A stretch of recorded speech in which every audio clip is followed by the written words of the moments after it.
Polemiche e reazioni dopo la riunione del Consiglio regionale per il rinnovo dell'ufficio di presidenza. Ferro e Tallini, la minoranza non è rappresentata. Slitta di un mese la riapertura del Ponte di Celico, lavori completati entro fine ottobre, protestano commercianti e istituzioni, i sindaci pronti alla diffida. Problemi strutturali per il liceo Fermi di Cosenza, plesso a rischio crollo, le classi del triennio traslocheranno al Pezzullo e al Monaco, il presidente della provincia Iacucci, obbligati a intervenire. Barca a vela si schianta contro gli scogli a Cetraro, a bordo 2 turisti tedeschi, salvato un diportista, l'altro risulta disperso. Denunciato dai carabinieri un 54enne di Brancaleone per furto di energia elettrica, il danno alla società per oltre 7.000 euro. Buonasera dalla redazione del TG10, la politica dunque in primo piano in questa edizione serale, non mancano le polemiche dopo la riunione del Consiglio regionale per il rinnovo dell'ufficio di presidenza. Come sapete, con 24 voti Nicola Irto è stato confermato Presidente del Consiglio e ve l'abbiamo anticipato ieri nel corso dei nostri telegiornali, l'esponente politico del PD ha incassato anche il voto di 4 consiglieri dell'opposizione. Sentiamo.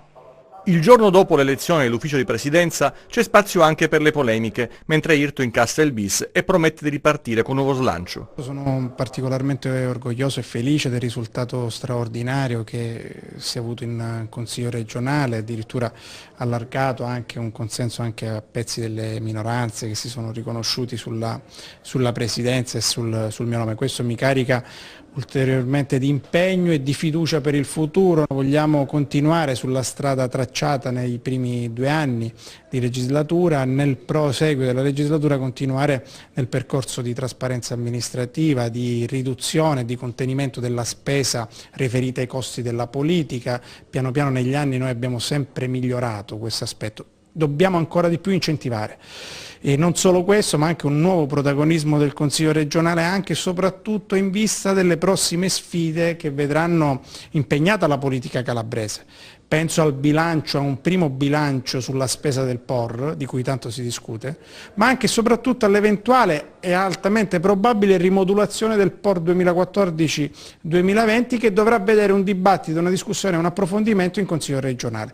Insomma, ripartiamo con piena fiducia in un nuovo protagonismo concreto e vero del Consiglio regionale. Oggi è una giornata che rafforza questo percorso, auspicando comunque che anche le eventuali divergenze nel prossimo futuro possono essere all'interno di un dibattito e di una discussione civile, di discussione dialettica politica. Il Presidente quindi continuerà il suo lavoro, chi invece non ha alcun motivo per sorridere è Wanda Ferro, che alla vigilia veniva indicata come la candidata più probabile a ricoprire il ruolo di vicepresidente. Ma qualcosa evidentemente non ha funzionato nei rapporti tra il PD e Forza Italia. È stato proprio il PD e il Presidente Olivero a chiedere un'intesa istituzionale con la minoranza, quella ovviamente rappresentata da Forza Italia, Casa delle Libertà e Fratelli d'Italia, non aver mantenuto gli impegni. Per noi ovviamente non cambia nulla se non un ennesimo in qualche modo vulnus di democrazia, di riconoscimento alla minoranza reale dei ruoli che spetterebbero a quella parte politica che ha rappresentato il miglior perdente. Noi ci sentiremo ancora di più protagonisti all'interno di Palazzo Campanella nel denunciare le cose che non vanno, nel coraggio di volerle cambiare, ma soprattutto anche con quello spirito che abbiamo dimostrato negli anni, uno spirito fatto di appartenenza, uno spirito fatto di onore in qualche modo alla parte politica alla quale apparteniamo da sempre e per il futuro, senza fare balzelli, ma soprattutto con la volontà di non guardare alle prossime elezioni ma soltanto ovviamente agli interessi dei cittadini calabresi. Abbiamo assistito del resto alle proteste di tutte le organizzazioni, dai sindacati come la CGIL piuttosto che alla Coldiretti, ai tanti problemi che attanagliano una Calabria sempre di più affossata, ma anche con quella volontà probabilmente di mantenere degli equilibri che sono soltanto basati sul potere fine a se stesso e non sul volere della gente.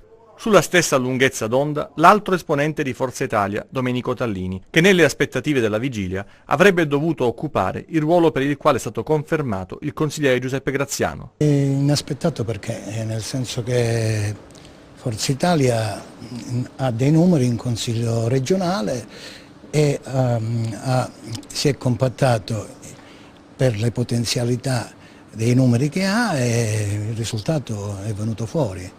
E Wanda Ferro ha preso 6 voti Io ho preso 7 voti, purtroppo ancora una volta, come è successo all'inizio di legislatura, singoli consiglieri che si dichiarano di opposizione, che sono stati in questo scorcio di legislatura funzionali alla maggioranza, col soccorso della maggioranza ricevono i voti e ancora una volta abbiamo visto che si è di nuovo creato questo vulnus che nell'ufficio di presidenza l'opposizione non è rappresentata.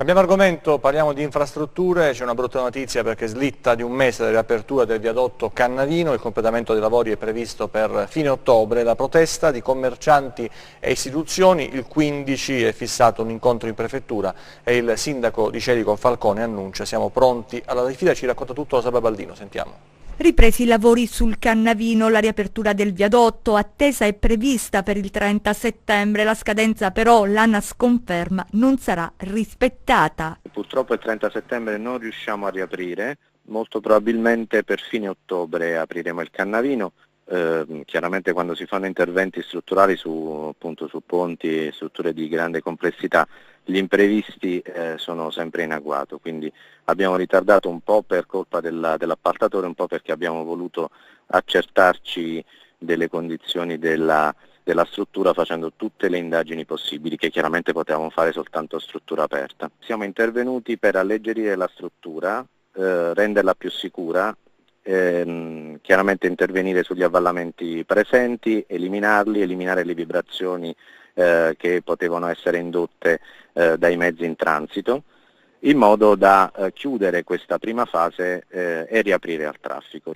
Cosa significa questo per un territorio vasto che ha già sperimentato e sopportato lunghi mesi di sacrificio, di crisi economica? Lo sanno bene i commercianti di Spezzano della Sila che hanno le attività sulla 107, l'aumento del traffico nei paesi interessati dal percorso alternativo e ora con l'inizio delle scuole si teme il caos. Non mi sembra giusto che le cose vengano gestite in questo modo.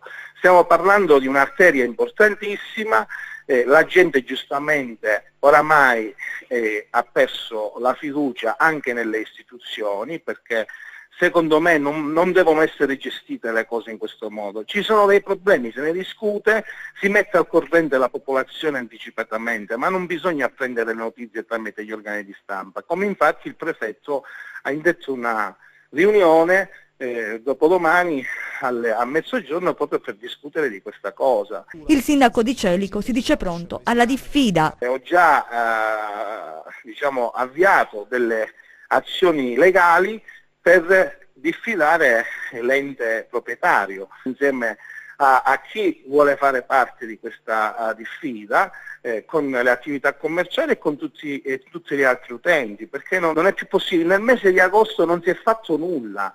Cioè l'azienda non ha lavorato, le imprese non hanno lavorato, cioè non si gestisce un problema così serio con questa superficialità.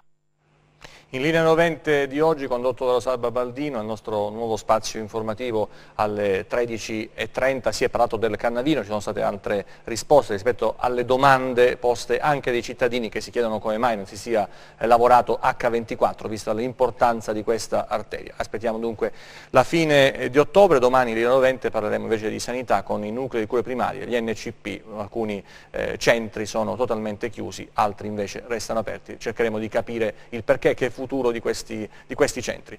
Andiamo invece a parlare di un altro ponte, abbiamo parlato del ponte Cannavino ma si parla anche del Morandi di Catanzaro, meglio noto come Morandi ma si chiama Bisantis, un accordo di collaborazione per la consulenza scientifica e il supporto tecnico finalizzato ad interventi di adeguamento e miglioramento sismico del viadotto, è stato siglato questa mattina all'Unical tra il responsabile del coordinamento territoriale Calabria Ferrara, che avete sentito nel servizio precedente, e il rettore Gino Mirocle Crisci. Si tratta di un progetto che ha un costo di 15 milioni di euro, l'ANAS ha già avviato lo scorso 11 luglio gli interventi di manutenzione straordinaria, sono in corso le prime attività di risanamento conservativo su una delle parti strutturali più degradate, in particolare il ripristino corticale, si legge, del secondo cavalletto del viadotto, lato Galleria San Sinato, direzione Lamezia Terme. Bisogna mettere mano a tante infrastrutture calabresi, bisogna mettere mano almeno lo diceva qualche tempo fa il presidente della provincia di Vibo, lo ha detto anche il presidente della provincia di Cosenza Iacucci, non ci sono le risorse per intervenire su strade e scuole e allora i risultati sono questi. Andiamo a vedere cosa è successo e cosa succederà al liceo Fermi, il noto liceo di Cosenza, che non aprirà i battenti per questo anno scolastico, almeno non lo farà sicuramente nei primi giorni. Sentiamo. C'è una scuola che chiude prima di aprire. A poche ore dall'inizio della stagione scolastica, il liceo Fermi di Cosenza è costretto a sbattere le porte in faccia a nuovi e vecchi alunni. L'edificio è inagibile, lo hanno stabilito i rilievi effettuati in diversi sopralluoghi dei tecnici della provincia. Lo stabile, risalente agli anni 60, realizzato in calcestruzzo armato, è addirittura a rischio crollo, anche in assenza di eventi sismici. Paradossalmente il vecchio plesso, sito in via Molinella, è in condizioni decisamente migliori. Quando siamo andati a fare le indagini molto approfondite, fatte in più laboratori, è venuto fuori che quella è una scuola che, oltre ad avere problemi in caso di terremoti o eventi sismici, ha problemi di carichi statici, quindi ha problemi anche in una condizione non di straordinarietà, ha problemi di stare in piedi, ecco. È una scuola che rischia di collassarsi e quindi noi abbiamo deciso con grande senso di responsabilità di togliere i ragazzi, spostare la scuola in due plessi sempre vicino alla scuola principale, che è quella di via Molinelli, su Viale Parco, nell'istituto Pezzullo e nell'istituto Monaco. Non sarà un anno facile per gli studenti, costretti a essere ospitati in altri istituti e a subire riduzioni all'orario delle lezioni. Il presidente della provincia di Cosenza, Iacucci, proprio nei giorni scorsi aveva lanciato l'allarme sulla situazione dell'edilizia scolastica e sulla mancanza delle risorse necessarie per effettuare interventi di manutenzione e messa in sicurezza. Non ci sono altre scuole in queste condizioni. Ci sono scuole nella provincia di Cosenza, la provincia di Cosenza, come voi sapete, è una provincia vasta, ci sono 126 istituti superiori, hanno bisogno alcuni istituti di essere adeguati sismicamente, ma le condizioni che abbiamo trovato al Fermi non esistono in altri istituti. E adesso parliamo invece di cronaca. Una barca a vela, a causa del maltempo e del mare molto mosso, si è scagliata ieri sera contro gli scogli a Cetraro. A bordo due turisti tedeschi, uno è stato salvato, l'altro purtroppo risulta disperso. Sentiamo. Ecco la barca a vela che nella tarda serata di ieri si è schiantata contro gli scogli a Cetraro, centro del Tirreno cosentino. A bordo due turisti tedeschi, entrambi sessantenni. Uno è stato tratto in salvo, l'altro invece è scomparso tra i flutti. Secondo quanto si è appreso, i due erano partiti da Salerno ed erano diretti ad Atene, ma la loro traversata si è trasformata ben presto in tragedia. Sono stati infatti sorpresi dal maltempo che ha ingrossato il mare e così i due avrebbero deciso di fermarsi nel porto di Cetraro, ma le onde alte e il mare forza 8 hanno scaraventato la barca contro gli scogli, vedete, facendola ribaltare. Uno dei due è riuscito a salvarsi, soccorso dai militari della Capitaneria di Porto di Cetraro, è stato ricoverato in ospedale. Le sue condizioni non destano preoccupazione. L'altro uomo a bordo, invece, forse nel tentativo di salvare l'imbarcazione, è stato inghiottito dal mare in tempesta. Sul posto le motovedette della Capitaneria e un elicottero per la ricerca del disperso, poche però le speranze che l'uomo sia ancora vivo. Altre notizie di cronaca ai nostri 100 secondi, sentiamo. Due surfisti in difficoltà sono stati salvati dalla Capitaneria di Porto di Corigliano. I due, un 55enne e un 48enne, erano a 600 metri dalla riva a Rossano. Non riuscivano a rientrare a terra a causa del forte vento e delle onde del mare nel frattempo alzatisi. Subito è stata inviata in zona la motovedetta che ha intercettato e soccorso i due surfisti, provati per la fatica di aver cercato di sfidare il mare forza 3 e il forte vento. Una lieve scossa di terremoto è stata registrata la notte scorsa, poco prima dell'una, al largo della costa tirrenica cosentina. La magnitudo è stata di 2,9. L'Istituto Nazionale di Geofisica e Vulcanologia fa sapere che la scossa ha avuto ipocentro a circa 11 km di profondità ed epicentro a 93 km ad ovest di Cosenza.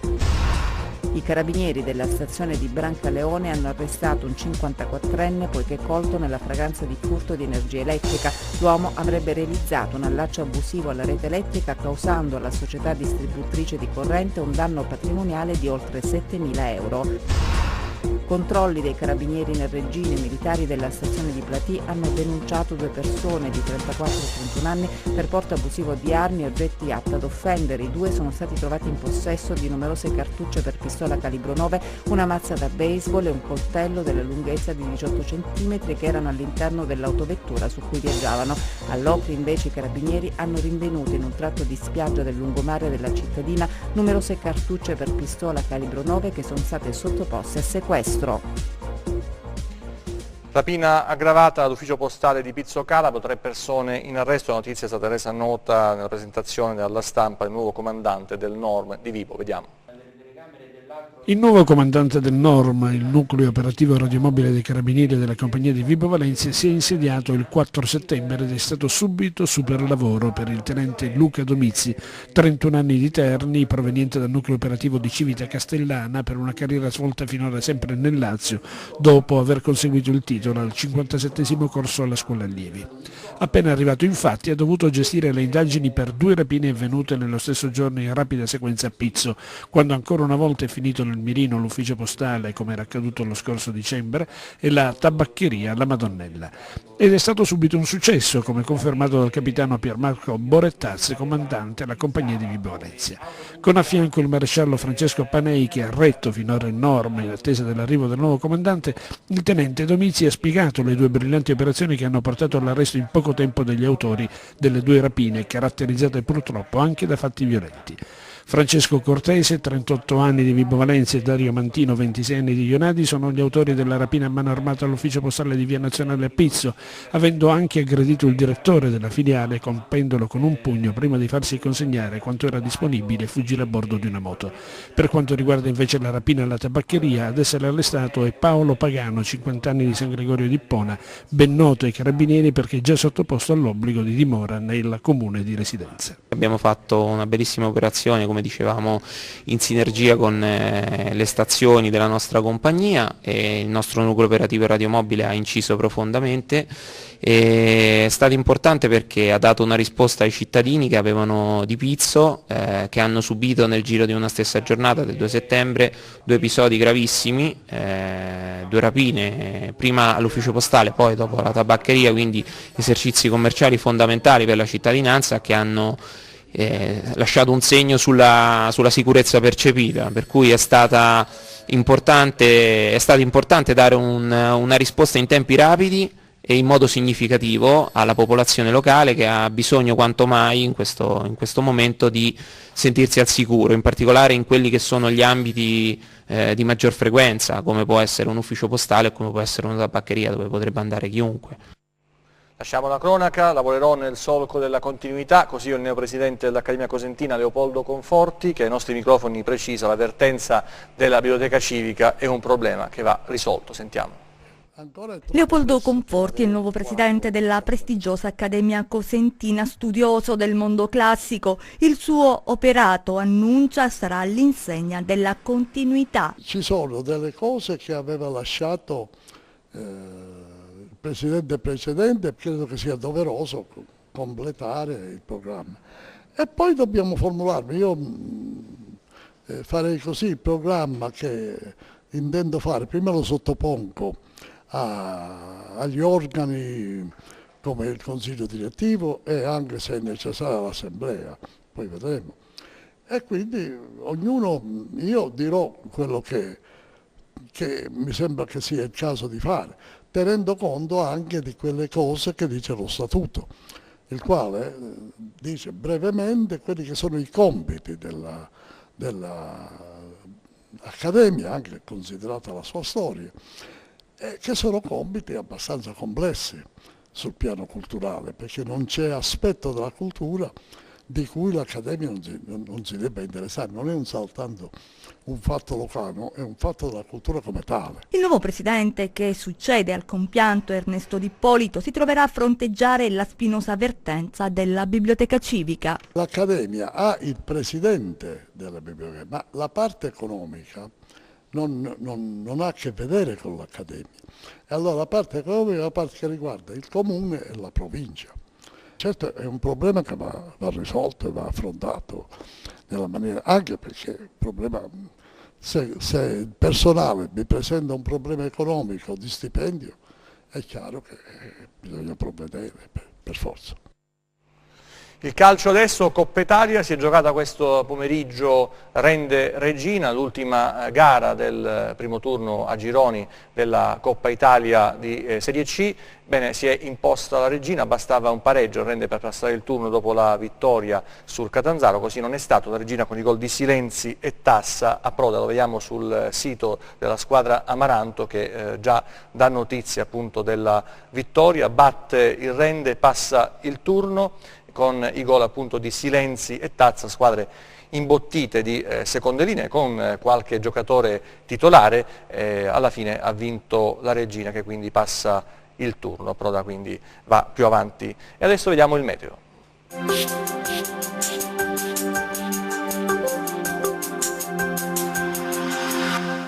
Ben ritrovati allo spazio delle previsioni del tempo a cura di meteoincalabria.it. Dopo il diffuso maltempo che ha interessato la nostra regione nella giornata di ieri, causata da un'intensa perturbazione ormai in allontanamento verso Levante, nelle prossime ore l'aumento della pressione favorirà un deciso miglioramento delle condizioni meteorologiche. Ciononostante, una residua instabilità potrebbe insistere sui versanti tirrenici, specie al mattino. Anche le temperature, dopo il calo di ieri, ritorneranno in linea con le medie stagionali. Passiamo alle previsioni in dettaglio per la Calabria. Mercoledì, cieli sereni o poco nuvolosi ovunque. Nel corso della giornata possibili addensamenti potrebbero interessare i litorali tirrenici senza fenomeni degni di nota. Temperature stazionarie. Adesso analizziamo lo stato di mari e venti. Mercoledì, molto mosso il Mar Tirreno con venti deboli e più moderati dai quadranti occidentali. Lo Ionio poco mosso con venti a regime di brezza. Ed infine, prima di salutarci, vi ricordo che oltre al nostro sito web www.meteoincalabria.it potrete seguirci sulla nostra pagina Facebook Meteo in Calabria. Per la puntata odierna è tutto, grazie, arrivederci al prossimo appuntamento. TG che finisce qui, ci vediamo nelle prossime edizioni, grazie per la vostra attenzione, arrivederci, buona serata.